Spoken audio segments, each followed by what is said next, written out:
Hello guys, welcome back to the channel. आज हम बात करने वाले हैं डेटा स्ट्रक्चर के इम्पोर्टेंट टॉपिक के बारे में। ये वो टॉपिक हैं जो आपको अभी आने वाले एग्जाम में तैयार करके जाने ही जाने हैं।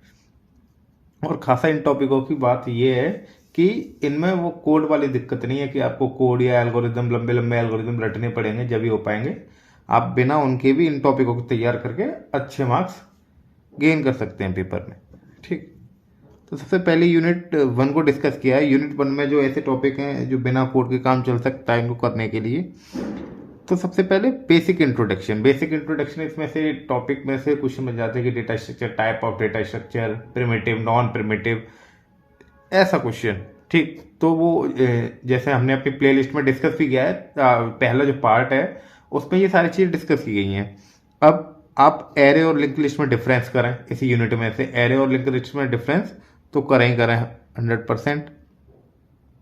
टाइम एंड स्पेस कॉम्प्लेक्सिटी, एक इसमें टाइम एंड स्पेस कॉम्प्लेक्सिटी पे बहुत बात की जाती है। जैसे ग्रोथ ऑफ फंक्शन, इससे ही टॉपिक जनरेट होता है वो ग्रोथ ऑफ फंक्शन का, एफ ऑफ जी एन, वो जो वेरी करते हैं वो सारी चीज़ें। ठीक। फिर इंडेक्स फॉर्मूला, क्योंकि जब हम कोडिंग वाला पोर्शन कर ही नहीं रहे तो ये सारी चीज़ें तो करनी पड़ेंगी। मैथमेटिकल इंडेक्स फॉर्मूले में 1D, ND, 2D जो हमने अपनी प्ले लिस्ट में डिस्कस भी किए हैं। And sparse matrix, sparse matrix भी जो है एकदम थ्योरी से बहुत इंपॉर्टेंट टॉपिक है। अगर जो आपको 100% वो टॉपिक करना ही करना वो तो एक ये और एक ये, एंड इसको भी आप ऐसा इंपॉर्टेंट ही कंसीडर कर सकते हैं। ये तीनों टॉपिक तो आपको इस यूनिट में से करने ही करने हैं 100%। ठीक। और ये सारे के सारे एज अ ब्रीफ में आपको प्लेलिस्ट में पढ़ाए भी गए हैं। अब बात करते हैं यूनिट 2 के बारे में। तो यूनिट 2 के जो सबसे पहला इंपॉर्टेंट टॉपिक बनता है एप्लीकेशन ऑफ स्टैक। और आप देखते होंगे एप्लीकेशन ऑफ स्टैक्स पे वो prefix plus postfix expression change नहीं करते हम with the help of stack, push करना, पॉप करना। ठीक। वो सारी एक्सप्रेशन ऐसी क्वेश्चन जो है बहुत आते हैं पेपर में करने के लिए। अब आपने देखा होगा ये यूनिट 2 पार्ट्स में, एक तो स्टैक वाले में, एक रिकर्जन वाले में। दो पार्ट में डिवाइड है। तो पहले पार्ट में से आपको जो टॉपिक 100% करना है वो एप्लीकेशन ऑफ स्टैक करना है, और दूसरा टॉपिक जो करना है वो tower of Hanoi problem. As it is problem उठ के आती है। Tower of Hanoi number of disk निकालने के लिए आती हैं, या उसका कैसे कैसे वर्किंग है ओवरऑल, वो सारी चीज़ बताने के लिए आती है। और ये पूरी चीज़ हमने एज अ पूरा न्यूमेरिकल डिस्कस किया है टावर ऑफ हनोई के ऊपर। अब इन दोनों टॉपिकों को आप अपनी फर्स्ट प्रायोरिटी लिस्ट में रखेंगे। उसके बाद अगर आप देखना चाहें तो स्टैक एंड क्यू वाला जो पोर्शन है उसमें से पुश एंड पॉप, वही इंसर्ट और डिलीट ऑपरेशन कर सकते हैं।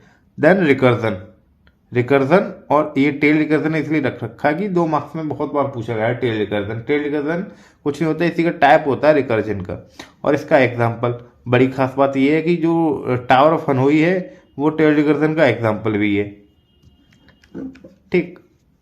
अब बात करते हैं हम यूनिट 3 के बारे में, और आपको लास्ट में ये भी बताऊंगा कि सबसे पहले किसी यूनिट को करना। Sorting technique.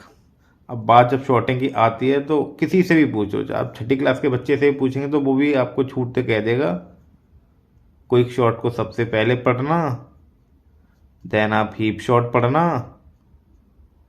एंड फिर मर्ज। आप कुछ मत पढ़ना इस यूनिट में से, इन तीनों शॉर्टिंग को तो पढ़ना ही पड़ा। जब बिल्कुल ही आइडियल पेपर सेट होता है तभी कोई इंसर्शन वगैरह ऐसी शॉर्टिंग आ जाती है, अदरवाइज इन तीनों में से फंस जाता है पेपर। ठीक। अब सर्चिंग के अंदर सबसे पहले आप बाइनरी सर्च को करेंगे। अब जब बाइनरी सर्च हो ही जाएगी तो लीनियर में क्या है, फिर बाइनरी से लीनियर तो बहुत ही 2-3-4 मुश्किल से 7 लाइन का कोड होता है लीनियर सर्च के लिए। ठीक। तो पहले शॉर्टिंग में, फिर सर्चिंग, देन आपको एक थ्योरी का टॉपिक और तैयार करना है। इसमें हैजिंग बहुत डीप में डिस्कस की है हमने। हैजिंग में वही लीनियर, प्रोविंग वगैरह सारे टाइप्स अच्छे से, क्योंकि सॉलिड मार्क्स का क्वेश्चन है, इसमें कोई गलती नहीं होती अगर ये क्वेश्चन आ जाए तो उठ के। एज इट इज आपको थ्योरी लगानी है वहाँ पे। ठीक। अब बात करते हैं यूनिट 4 के बारे में, ट्री के बारे में। तो इसमें आपको सबसे पहले AVL ट्री, हर बार मैक्सिमम टाइम ये क्वेश्चन आता है AVL ट्री का। ठीक। AVL और बी ट्री, दबा के हमेशा क्वेश्चन मिलते हैं इसको देखने के लिए। देन टी ट्रेवर्सल में वही pre order, in order and post order. ठीक, फिर आता है आपका डिलीशन एंड इंसर्शन BST। वैसे मैंने ये डाल दिया है, कोई ज़रूरी नहीं थी, अगर आप इसकी जगह करना चाहें तो। और मैं ये ना करें क्योंकि AVL, अगर आप जब AVL करेंगे तो BST तो आपका ऑलरेडी हो जाएगा, चाहे उसमें इंसर्शन हो चाहे डिलीशन हो। AVL में भी करते हैं ना हम इंसर्शन डिलीशन, तो वो AVL की प्रॉपर्टी होती है, सबसे पहले BST होना चाहिए। ठीक, अगर आप करना चाहते हैं बेसिक टर्मिनोलॉजी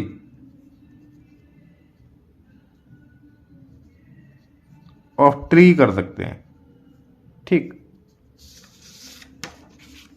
अब आती है आपका यूनिट 5। यूनिट 5 में सबसे पहला टॉपिक डिजिस्ट्रा एल्गोरिदम, जो कि आपको आंख बंद करके करनी है भाई। इसको आप कभी बिल्कुल स्किप मत करना, ये तो करके ही जानी है। देन प्रिम्स एंड क्रुस्कल, मोटे टॉपिक हैं इसमें से, ये तो 100% हैं। आप इनके बाद अब आप चॉइस में रख सकते हैं DFS करें, और representation of graph. Representation of graph में से पता है वो इंसिडेंस वगैरह जो मैट्रिक्स बना के रिप्रेजेंट कराए हैं, वो सारी चीज़ें। तो आपको सबसे पहले जो पढ़ना है वो यूनिट 5 को पढ़ना है। देन यूनिट 4, फिर आप जाएं यूनिट 3 पे, यूनिट 2 पे, यूनिट 1 पे। और आपको ये तो AQ का नियम है, या कुछ भी मान लीजिए कि पास होने के लिए 3 यूनिट अच्छी होनी चाहिए, और ये 3 यूनिट बहुत सॉलिड हैं डेटा स्ट्रक्चर के अंदर, पास होने के लिए बहुत सॉलिड। टाइम मिलता है तो आप इनको भी कर लीजिए, नहीं तो ये तीनों यूनिट बहुत सॉलिड हैं, आप इन्हीं तीनों यूनिट को करें और अच्छे मार्क्स लाएं। Thank you.